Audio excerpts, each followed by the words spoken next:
જોઈ રહ્યા છો સ્પેશિયલ 7 ડેઝ ન્યૂઝ. હવે છે અગત્યના સમાચાર. વડોદરાના મકરપુરામાં અતિક્રમણ હટાવવાની કામગીરી દરમિયાન હાઈ વોલ્ટેજ ડ્રામા. જેસીબીના પૈડા નીચે સૂઈ જઈ અસરગ્રસ્ત પરિવારના સભ્યએ આપઘાતનો પ્રયાસ કર્યો. વડોદરા મહાનગરપાલિકાની દબાણ શાખા દ્વારા મકરપુરા ડેપો પાસે હાથ ધરવામાં આવેલી અતિક્રમણ વિરોધી ઝુંબેશ દરમિયાન ભારેલા અગ્નિ જેવી સ્થિતિ સર્જાઈ હતી.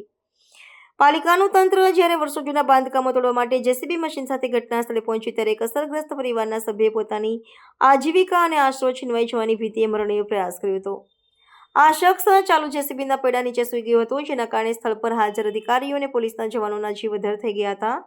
આત્મઘાતી પ્રયાસનો વિડીયો સામાજિક માધ્યમો પર વાયરલ થતાં પાલિકાની કામગીરી સામે ગંભીર સવાલો ઊભા થયા છે.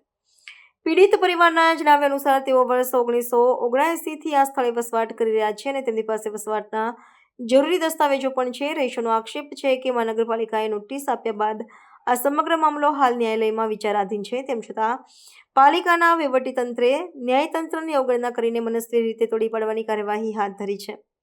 દબાણ હટાવવાની કામગીરી વખતે પરિવારના વકીલ પણ સ્થળ પર દોડી આવ્યા હતા અને કાયદાકીય સ્થિતિ અંગે દલીલો કરી હતી, પરંતુ તંત્રએ કામગીરી ચાલુ રાખતા પરિવારે આત્યંતિક પગલું ભરવાની ફરજ પડી હતી.